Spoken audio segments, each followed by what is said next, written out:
कि देश की जनता की परवाह किए बगैर जिस तरह से नफरत की खेती ये लोग यहाँ पे लगा रहे हैं, बो रहे हैं और उसी की वजह से सत्ता में बैठ रहे हैं, इनका क्या फायदा हो रहा है? अपने देश को बर्बाद करके, अपने देश की जनता को बर्बाद करके क्या फायदा इनका हो रहा है? खून खराबा करवा के क्या फायदा इनका हो रहा है? सत्ता मिल भी जाएगी तो कब्रिस्तान के ऊपर सत्ता जमाने से क्या फायदा? तो साथियों, इससे हमको ये इनका इतिहास थोड़ा सा समझना पड़ेगा कि ये है कौन लोग। और अभी मोदी जी ने हाल में इंडिया के नाम से इतना चिढ़ गए ये लोग कि इंडिया कह नहीं पा रहे हैं, INDIA करके जो बात कर रहे हैं मोदी जी, तो इतना चिढ़ गए कि कहने लगे कि ईस्ट इंडिया कंपनी में भी इंडिया था, है ना। सिमी वगैरह और भी नाम लिए इन्होंने कुछ आतंकी समूहों का, लेकिन ईस्ट इंडिया कंपनी इनके दिल के बहुत करीब है, इसलिए सबसे पहला नाम ईस्ट इंडिया कंपनी का निकला। ईस्ट इंडिया कंपनी वो कंपनी थी जिसके थ्रू अंग्रेज आए थे यहाँ पे व्यापार करने और उन्होंने यहाँ पे हुकूमत जमा ली। ईस्ट इंडिया कंपनी ने अपने एजेंटों के तौर पे कुछ ऐसे लोगों को चुना जो देश में सांप्रदायिकता का जहर फैला के अंग्रेजों की मदद करें। इन्होंने कभी स्वतंत्रता के आंदोलन में भाग नहीं लिया और हमेशा लोगों से कहा कि इनके साथ मत मिलो, अंदर का जो दुश्मन है उसको पहचानो, यानी मुसलमान और ईसाई।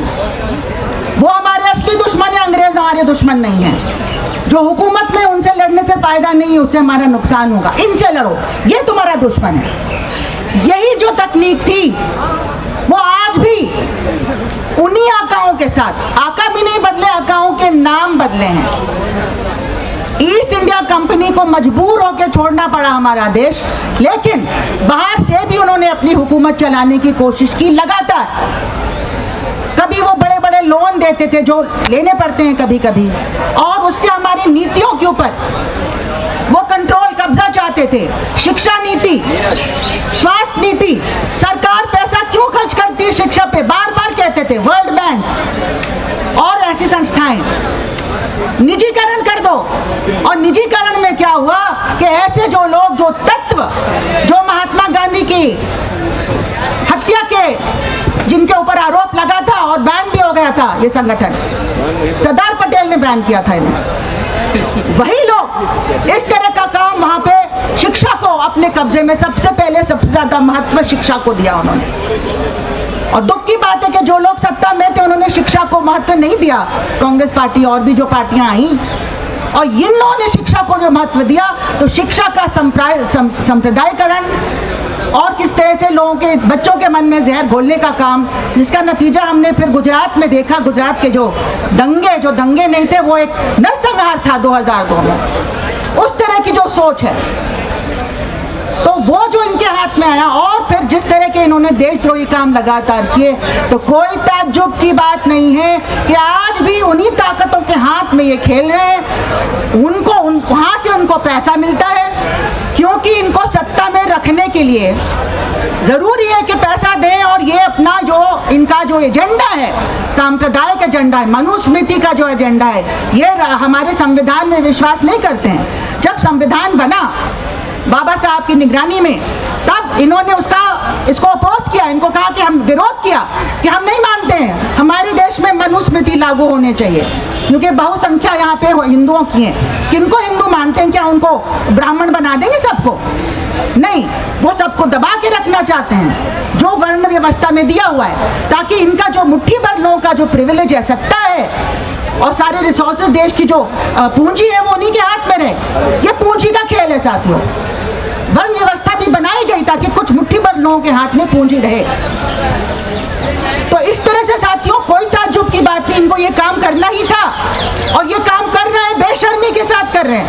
पहले थोड़ा छिप छिप के करते थे जब एनडीए पहले आई थी, लेकिन अब खुलेआम कर रहे हैं। और इनके पास एक फॉर्मूला है, खून खराबा करा दो, कहीं गोदा हो जाता है, फिर सारे वहाँ पे मुसलमानों को मारो, फिर कहीं पे कुछ और, पुलवामा हो जाता है, वहाँ पे कभी जांच नहीं हुई कि कैसे हुआ वो पुलवामा। अब सत्यपाल मलिक को हम लोग सुनने जा रहे हैं, अभी 3 बजे शुरू होने वाला है कार्यक्रम, फिर से सुनने जा रहे हैं। लोगों को समझना बहुत जरूरी है, कुछ भी कर सकते हैं सत्ता के लिए, कुछ भी। अभी मणिपुर में क्या हुआ, हुआ? 3 महीने से क्यों नहीं गए प्राइम मिनिस्टर? और सारी चीज़ें आपको मालूम है कैसे। और दूसरा बहुत ज़रूरी, जो पूंजीवादी चाहते हैं कि हिंदुस्तान के जितने आदिवासी इलाके हैं, ट्राइबल इलाके हैं, चाहे वो झारखंड में हो, छत्तीसगढ़ में हो, या कश्मीर में हो जहाँ जंगल है, और चाहे मणिपुर में हो, सबसे ज़्यादा कीमती पदार्थ वहीं पे मिलते हैं जहाँ पे आदिवासी रह रहे हैं। अब वो आदिवासियों को कैसे हटाया जाए? तो उनका नरसंहार, उनके खिलाफ झूठे केसेस, लाखों आदिवासी जेलों में सड़ रहे हैं झूठे आरोपों में। उनके घर जला दिए गए, उनके गांव जला दिए गए, वो जमीन खाली कराई ताकि अंबानी अडानी जैसे एजेंटों को वहां माइनिंग करने का हक मिल जाए, जंगल काटने का हक मिल जाए, पानी वहां से छीनने का हक मिल जाए। ये जो लड़ाई है, जो हमारी पूंजी की लड़ाई है, जिसको हमारे आदिवासी साथी बचा के रखे हैं, और पूरे देश में जो यहाँ पे आपदा आ रही है, फ्लड्स आ रहे हैं, कुछ ना कुछ आ रहा है, ये इसलिए हो रहा है कि आप पूरी इकोलॉजी देश की खराब कर रहे हैं। जंगल जमीन पे आपका कब्जा है, आप जंगलों को काट रहे हैं। हर जगह ये मुसीबत आ रही है, उत्तराखंड में अर्थक्वेक आ रहा है, फ्लड्स आ रहे हैं पूरे देश में। तो ये सब जो हो रहा है, क्यों हो रहा है? क्योंकि आपकी जो नीतियां हैं, ये पूंजीवादी, मुट्ठी भर पूंजीवादी बनवा रहे हैं। इनको कोई फर्क नहीं पड़ता कि हम बाढ़ों में डूब जाए, बेरोजगार रहे, हम महंगाई हमारे सर के ऊपर से चली जाए, हमें शिक्षा नहीं मिले, शिक्षा का निजीकरण नई शिक्षा नीति के थ्रू कर रहे हैं। हम लोग लड़ रहे हैं यूनिवर्सिटी में इसके खिलाफ। पूरा ऑनलाइन कर रहे हैं शिक्षा। ऑनलाइन में कोई कुछ सीख सकता है?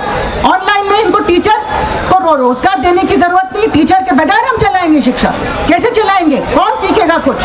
क्योंकि खर्च नहीं करना चाहते, पैसा बचा बचा के एमएलएस खरीदना चाहते हैं। अपना ये जो पार्लियामेंट, नया पार्लियामेंट बनाएंगे, लेकिन उसमें जाएंगे नहीं बात रखने, और इस तरह के काम करेंगे, मंदिर बना के लोगों को खुश करने की कोशिश करेंगे। ये ध्रुवीकरण करने के लिए लाखों लाखों करोड़ों रुपया खर्च करेंगे, और इनके जो खास लोग हैं वो हमारे बैंकों को लूट लूट के, उनको लोन्स दे दे के उनको भगा दिया जाता है। और अगर एक बेचारे गरीब किसान का 50,000 का भी, 50,000 क्यों, 5,000 का भी लोन है, तो वसूल करने के लिए पहुंच जाते हैं, फिर उसको आत्महत्या करनी पड़ती है। ये हाल हमारे देश का है। ये हमारे देश के द्रोही हैं, ये हमारे देश के खिलाफ करने वाले लोग हैं जो सत्ता में बैठ गए हैं। इसलिए हमें एकजुट होना है।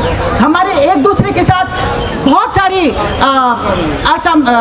वो हैं, मतभेद हो सकते हैं, और गिला भी हो सकते हैं कि उस टाइम पे उसने क्या किया, इंदिरा गांधी ने क्या किया था, कांग्रेस ने क्या किया था, फलाने पार्टी ने क्या किया। लेकिन जो हमारे सामने जो मुसीबत खड़ी है, जो हमें जिंदा नहीं रहने देगी, इस देश को जिंदा नहीं रहने देगी, हमको दोबारा गुलाम बना देगी, उनके लिए, उनके खिलाफ हमें एक होके लड़ना है। इसलिए एक होके हमें 2024 में अपनी कोशिश करनी है, अपने अपने लेवल पे अपनी अपनी कोशिश हमें जारी रखनी है, ताकि एक होके हम इन लोगों को हटा पाएं, ताकि देश को दोबारा हम जिंदा रख सकें, इसको गुलामी में दोबारा नहीं जाने दें, बर्बादी में नहीं जाने दें। कि देश की जनता की परवाह किए बगैर जिस तरह से नफरत की खेती ये लोग यहाँ पे लगा रहे हैं, बो रहे हैं, और उसी की वजह से सत्ता में बैठ रहे हैं,